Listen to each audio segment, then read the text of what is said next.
I go out and hit the street crossing at Columbus and Kearney by Barbary Coast, and a bum in a long bum overcoat sings out to me, "When we cross streets in New York, we cross them. None of this waiting shit for me."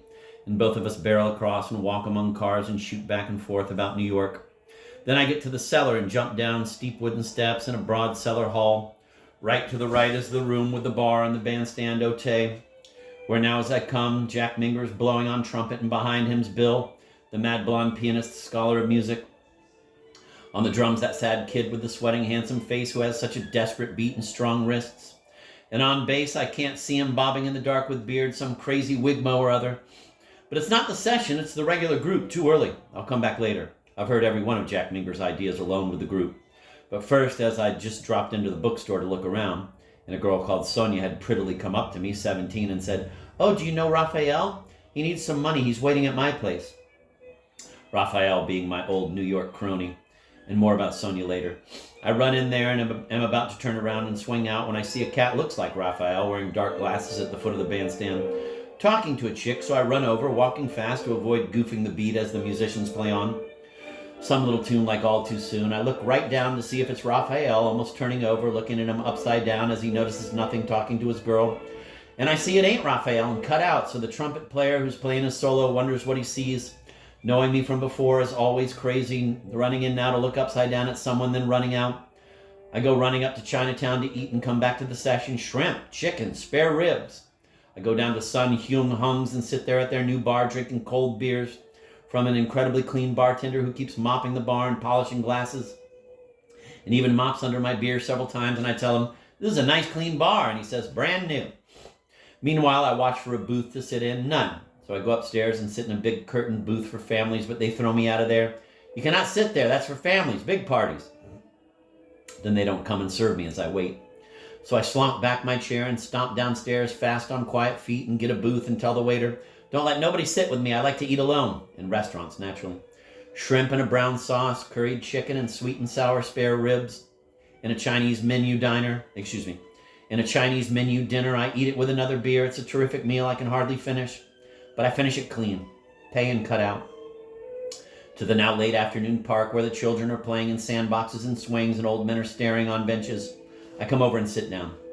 The little Chinese children are waging big dramas with sand. Meanwhile, a father gathers up his 3 different little ones and heads them home. Cops are going into the jailhouse across the street Sunday in San Francisco. A point-bearded patriarch nods at me, then sits near an old crony, and they start talking loudly in Russian.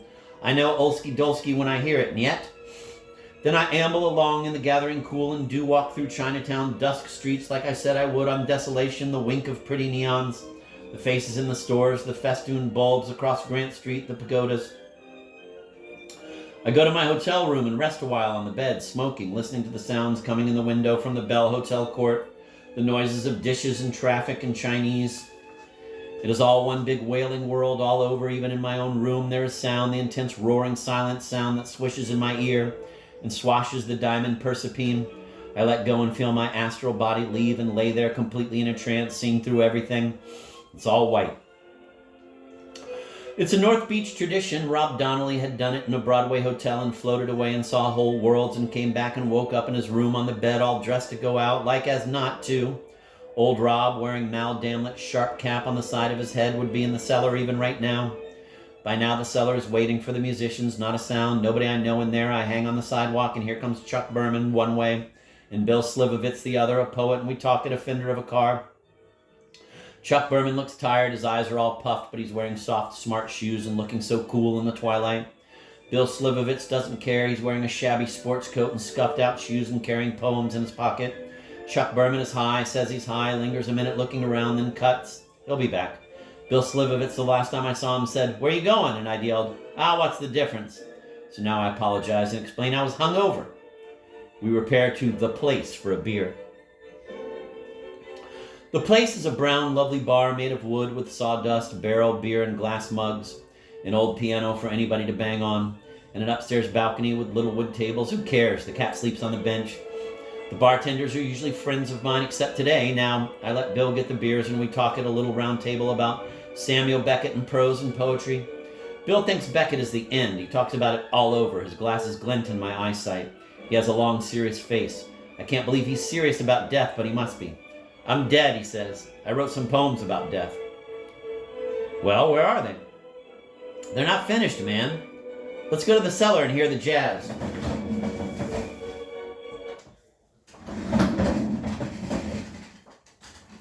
So we cut around the corner, and just as we walk in the street door, I hear them baying down there, a full group of tenors and altos and trumpets riding in for the first chorus. Boom! We walk in just in time for the break. Bang! A tenor is taking the solo. The tune is simply Georgia Brown. The tenor rides it big and heavy with a big tone. They've come from Fillmore in cars with their girls or without, the cool colored cats of Sunday San Fran, an incredibly beautiful, neat sports attire to knock your eyes out, shoes, lapels, ties, no ties, studs. They brought their horns and taxis and in their own cars, pouring down into the cellar to really give it some class and jazz now.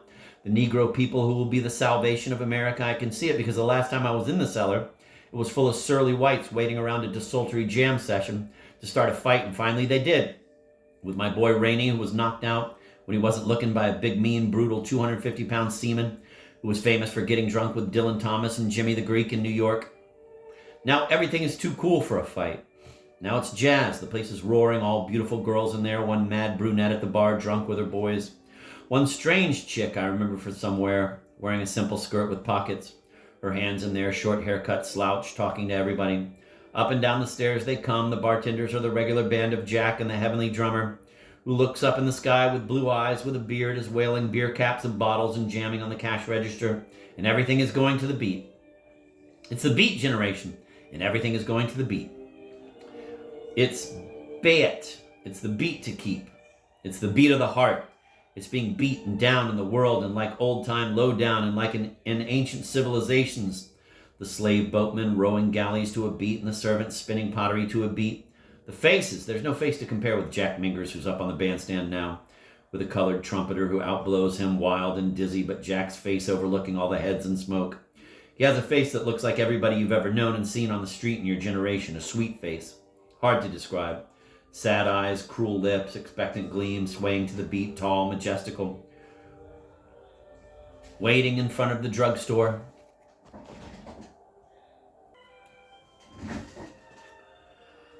A face like Huck's in New York. Huck, whom you'll see on Times Square, somnolent and alert, sad, sweet, dark, beat, just out of jail.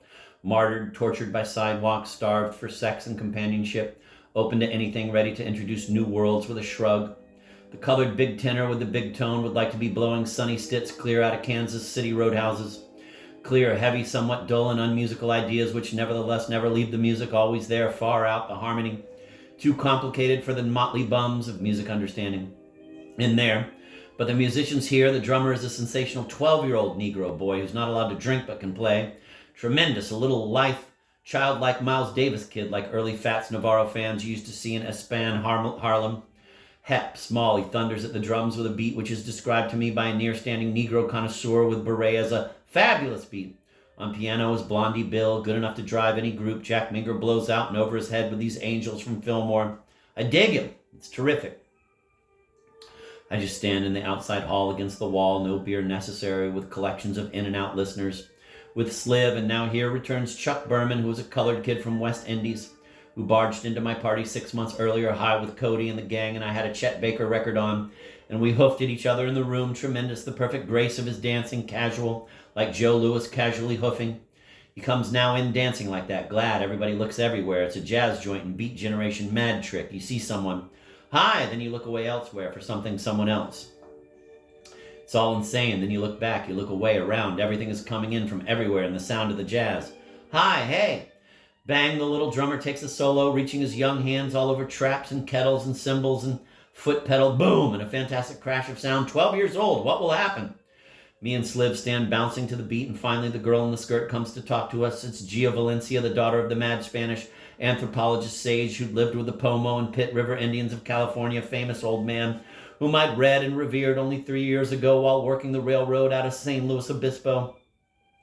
Bug, give me back my shadow, he yelled on a recorded tape before he died, showing how the Indians made it at Brooks and old California prehistory before San Fran, and Clark Gable and Al Jolson and Rose Wise Lazuli and the jazz of the mixed generations out there's all that sun and shade, as same as old Doodlebug time, but the Indians are gone and old Valencia's gone and all's left is his charming erudite daughter with her hands in her pockets, digging the jazz. She's also taking to all the good-looking men, black and white. She likes them all. They like her. To me, she suddenly says, "Aren't you going to call Irwin Garden?" "Sure, I just got into town." "You're Jack DeLewis, aren't you?" "And yeah, you're Gia." "Ah, Latin name." "Oh, you frightening man," she says seriously, suddenly meeting my impenetrable of myself way of talking to a woman, my glare, my eyebrows, my big lined, angry yet crazy eye, gleaming, bony face. She really means it. I feel it. Often frighten myself in the mirror. But for some tender chicken to look into my mirror of all the woes you know, it's worse.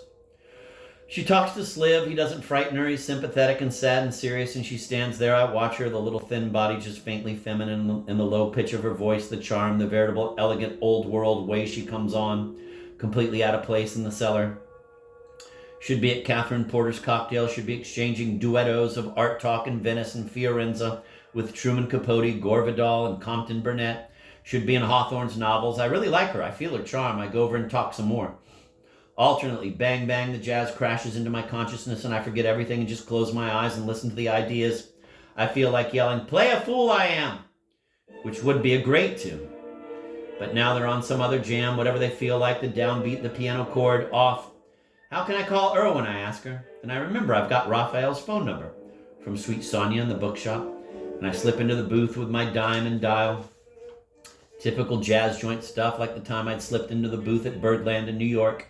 And in the comparative silence, suddenly heard Stan Getz, who was in the toilet nearby, blowing his saxophone quietly to the music of Lenny Tristano's group out front. When I realized he could do anything, "Warren Marsh, me no Warren Marsh," his music said. I call Raphael, who answers. "Yes." "Raphael, this is Jack DeLewis." "Jack, where are you?" "The cellar, come on down." "I can't, I have no money." "Can't you walk?" "Walk? I'll call and get Irwin and we'll come over and get you in a cab. Call you back half hour." I try to call Irwin, it won't do. He's nowhere. Everybody in the cellar is goofing. Now the bartenders are beginning to whip at the beers themselves and get flushed and high and drunk. The drunken brunette falls off her stool. Her cat carries her to the ladies' room. Fresh gangs roam in. It's mad. And finally, to cap everything, oh, desolation, me, silent me. Here comes Richard DeChilly, the insane Richard DeChilly, who wanders around Frisco at night in long, fast strides, all alone, examining the examples of architecture. Strange hodgepodge notions and bay windows and garden walls, giggling alone in the night. Doesn't drink, hoards funny soap candy bars and bits of string in his pockets, and half-out combs and half toothbrushes. And when he comes to sleep at any of our pads, he'll burn toothbrushes at the stove jet, or stay in the bathroom hours running water and brush his hair with assorted brushes. Completely homeless, always sleeping on someone's couch, and yet once a month he goes to the bank, the night watchman vault, and there's his monthly income waiting for him. The daytime bank's embarrassed. Just enough money to live on, left him by some mysterious unknown, elegant family he never talks to. No teeth in the front of his mouth, whatever. Crazy clothes like a scarf around his neck, and jeans and a silly jacket he found somewhere with paint on it, and offers you a peppermint candy and it tastes like soap. Richard DeChilly, the mysterious, who was for a long time out of sight 6 months earlier. And finally, as we're driving down the street, we see him striding into a supermarket. "There's Richard!" And I'll jump out to follow him, and there he is in the store, lifting candy bars and cans of peanuts on the sly. And not only that, he's seen by the Okie storeman, and we have to pay his way out. And he comes with us with his incomprehensible, low-spoken remarks like, "The moon is a piece of tea," looking up at it in the rumble seat, whom finally I welcomed to my 6-month earlier shack in Mill Valley to stay a few days, and he takes all the sleeping bags and slings them, except mine hidden in the grass, over the window where they tear. So the last time I see my Mill Valley shack, as I start hitchhiking for Desolation Peak, there's Richard DeChilly sleeping in a great room full of duck feathers, an incredible sight, a typical sight, with his underarm paper bags full of strange esoteric books. One of the most intelligent persons I know in the world, and his soaps and candles and giblets of junk. Oh my, the catalog is out of my memory. Who finally took me on a long walk around Frisco one drizzly night to go peek through the street window of an apartment occupied by 2 homosexual midgets who weren't there. Richard comes in and stands by me, and as usual in the roar, I can't hear what he's saying, and it doesn't matter anyway. He too goofing nervously, looking around everywhere, everybody reaching for that next kick, and there's no next kick. What are we going to do, I say? Nobody knows. Sliv, Gia, Richard, the others, they all just stand shuffling around in the cellar of time, waiting, like so many Samuel Beckett heroes in the abyss. Me, I've got to do something, go somewhere, establish a rapport, get the talk and the action going. I fidget and shuffle with them. The beautiful brunette is even worse. Clad so beautifully in a tight-fitting black silk dress, exhibiting all her perfect dusky charm, she comes out of the toilet, falls down again, crazy characters are milling around, insane conversations I can't remember anymore, it's too mad. I'll give up, I'll go sleep, tomorrow I'll find the gang. A man and a woman ask us to move over, please, so they can study the map of San Francisco on the hall wall. Tourists from Boston, hey? Says Richard with his witless grin. I get on the phone again and can't find Irwin. So I'll go home to my room in the Bell Hotel and sleep. Like sleep on the mountain. The generations are too mad.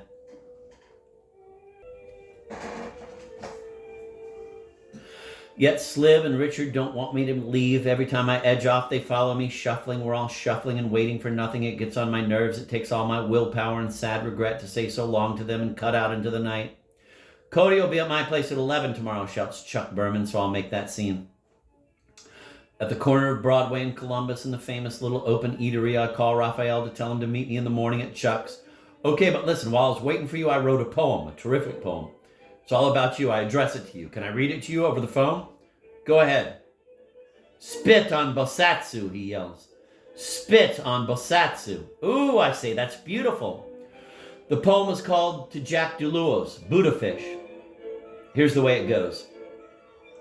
And reads me this long, insane poem over the phone as I stand there against the counter of Hamburgs, as he yells and reads, and I take in every word, every meaning of this Lower East Side New York Italian genius reborn from the Renaissance. I think, oh God, how sad. I have poet friends who yell me their poems in cities. It's just as I predicted on the Mount. It's celebrating in cities upside down. Sweet, Raphael, great. You're a greater poet than ever. You're really going now. Great, don't stop. Remember to write without stopping, without thinking. Just go. I want to hear what's in the bottom of your mind. And that's what I'm doing, see? Do you dig it? Do you understand? The way he says understand, like stand, like Frank Sinatra, like something New York, like something new in the world, a real down from the bottom city poet at last, like Christopher Smart and Blake, like Tom O'Bedlam, the Song of the Streets, and of the Alley Cats, the great Raphael Urso, who'd made me so mad in 1953 when he made it with my girl. But whose fault was that? Mine as much as theirs. It's all recorded. It's all recorded in the Subterraneans. This is the reader talking. I got excited when I saw the title of the Subterraneans because that's the first Kerouac book I read. It's all recorded in the Subterraneans. Great, Raphael. I'll see you tomorrow. Let's sleep and be silent. Let's dig silence. Silence is the end. I've had it all summer. I'll teach you. Great. I dig that you dig silence. Comes his sad, enthusiastic voice over the pitiful telephone machine. It makes me sad to think you dig silence, but I will dig silence. Believe it. I will. I go to my room to sleep. And lo, there's the old night clerk, an old Frenchman. I don't know his name. When Mal, my buddy, used to live in the Bell, and we'd drink big toasts of port wine to Omar Khayyam and pretty girls with short haircuts in his bulb-hanging room. This old man used to be angry all the time and screaming at us, incoherently annoyed. Now, 2 years later, he's completely changed, and with it, his back is bent all the way. He's 75 and walks completely bent over, muttering down the hall to unlock your transient room. He's completely sweetened. Death is soothing his eyelids. He's seen the light. He's no longer mad and annoyed. He smiles sweetly even when I come on him. 1 a.m. Standing bent on a chair, trying to fix the clerk cage clock. Comes down painfully and leads me to my room. Vous français, monsieur, I say. Je suis français. Moi-même. And his new sweetness is also new Buddha blankness. He doesn't even answer. He just unlocks my door and smiles sadly, way down bent, and says, "Good night, sir. Everything all right, sir?" I'm amazed, crotchety for 73 years. And now he'll bide right out of time with a few dewdrop sweet years, and they'll bury him all bent in his tomb. I don't know how. And I would bring him flowers, will bring him flowers 1,000,000 years from now. In my room, invisible, eternal, golden flowers drop on my head as I sleep. They drop everywhere. They are St. Teresa's roses showering and pouring everywhere on the heads of the world, even the shufflers and madcaps, even the snarling winos in alleys, even the bleeding mice still in my attic 1,000 miles and 6,000 feet up in desolation, even on the least. Her roses shower perpetually. We all know that in our sleep.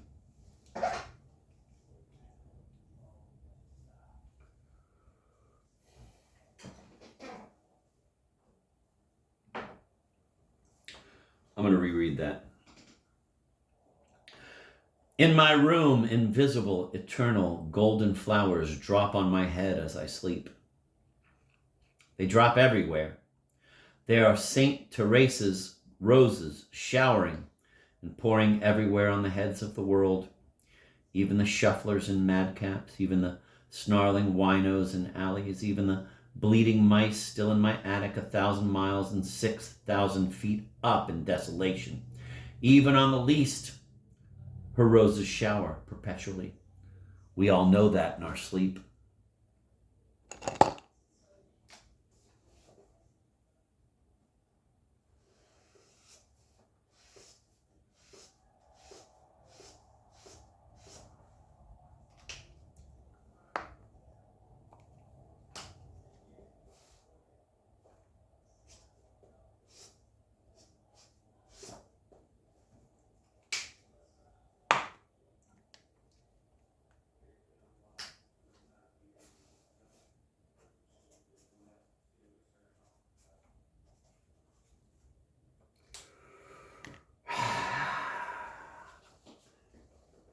I'm sorry, just one more time.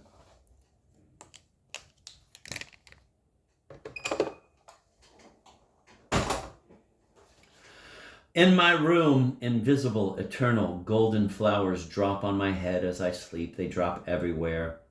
They are St. Teresa's roses showering and pouring everywhere on the heads of the world. Even the shufflers and madcaps, even the snarling winos in alleys, even the bleeding mice still in my attic 1,000 miles and 6,000 feet up in desolation. Even on the least, her roses shower perpetually. We all know that in our sleep.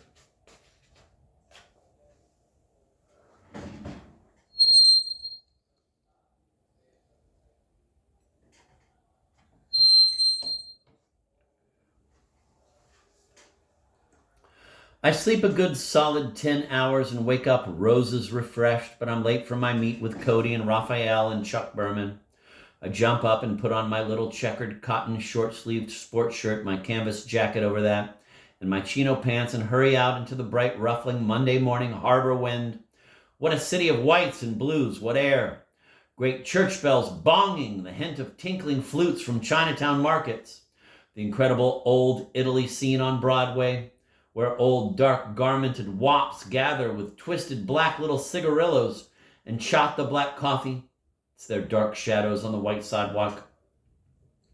It's their dark shadows on the white sidewalk and the clean bell-ringing air, with white ships seen coming in the Golden Gate down below the etched rainbow, milky rooftops. It's the wind, the cleanness, great stores like Buon Gusto's, with all the hanging salamis and provolones and assortments of wine and vegetable bins and the marvelous old-world pastry shops. Then the view of the tangled wood tenement child screaming day-drowsy Telegraph Hill. I swing along on my new heavenly soft-soled canvas blue shoes, oog like the shoes queers wear, comments Raphael next day. And lo, there's bearded Irwin Garden coming down the opposite side of the street. Wow! I yell and whistle and wave. He sees me and throws out his arms with rounded eyes and comes running across the traffic with that peculiar Gazotsky run of his, flapping feet, but his face is immense and serious, surrounded by a great solemn Abrahamic beard, and his eyes are steady in a candle-steady gleam in their ogling sockets. And his sensuous, fulsome red mouth shows out through the beard like the poo-poo lips of old prophets, about to say something. Long ago I dug him as a Jewish prophet, wailing at the final wall. Now it was official. A big article had just been written about him in the New York Times, mentioning that the author of Howling, a big, wild, free verse poem about all of us, beginning with the lines, "I have seen the best minds of my generation destroyed by madness," etc. But I never know what he means by mad, like he had a vision in a Harlem pad in 1948 one night of a, quote, giant machine descending from the sky, end of quote, a big arc dove of his imagination, and keeps saying, "But do you realize the state of mind I was in? Have you ever really had a real vision?" "Sure, what do you mean?" I never understand what he's driving at, and sometimes I suspect he's Jesus of Nazareth reborn. Sometimes I get mad and think he's only Dostoevsky's poor devil in poor clothes, giggling in the room. An early idealistic hero of my days who'd come on the scene of my life at 17. I remember the strangeness of the firmness of his voice tone even then. He talks low, distinct, excited, but he looks a little pooped with all this San Francisco excitement, which for that matter will wear me out in 24 hours. "Guess who's in town?" "I know, Raphael. I'm going there to meet him and Cody now." "Cody, where?" "Chuck Berman's pad. Everybody's there. I'm late, let's hurry." We talk a million forgettable little things as we race, almost run up the sidewalk. Desolation Jack is now ankling along with a bearded compatriot, my Rose's weight. "Simon and I are going to Europe," he announces. "Why don't you come with us? My mother left me $1,000. I've got another 1,000 saved. We'll all go visit the old world strange." "Okay with me. I've got a few bucks too. Might as well. About time. Hey, old buddy." For Irwin and I had discussed and dreamed Europe, and of course read everything, even unto the, quote, "weeping on the old stones of Europe," end of quote, of Dostoevsky, and the gutters saturated with symbols of early Rimbaud excitements when we wrote poems and ate potato soup together in 1944 on the Columbia campus, even unto Genet and the Apache heroes, even unto Irwin's own sad dreams of spectral visions to a Europe all drenched with old rain and woe, and standing on the Eiffel Tower feeling silly and effete. Arm over each other's shoulder, we hurry up the hill to Chuck Berman's street door, knock and walk in. There's Richard DeChilly on the couch, as foretold, turning around to give us a weak grin. Couple other cats, with Chuck in the kitchen. One a crazy Indian with black hair who wants change for a poor boy. A French Canadian like me. I'd talked to him the night before in the cellar, and he'd called out, "So long, brother." Now it's "Good morning, brother." And we're all milling around. No Raphael there yet. Irwin suggests we go down to the Hep coffee place and meet everybody there. They all go there anyway. But nobody's there, so we head for the bookstore, and bang! Up Grant, here comes Raphael with his John Garfield long stride and swinging arms, talking and yelling as he comes, bursting all over with poems. We're all yelling at the same time. We mill around, bumping into one corner, across streets, down streets, looking for a place to drink coffee. We go on the coffee joint on Broadway, and sit in a booth, and out come all the poems and books, and bang! Here comes a red-headed girl, and behind her, Cody! "Jackson, me boy," says Cody, as usual, imitating old W.C. Fields railroad conductors. "Cody, aye, sit down. Wow, everything's happening." For it comes, it always comes, in great, vibrating seasons.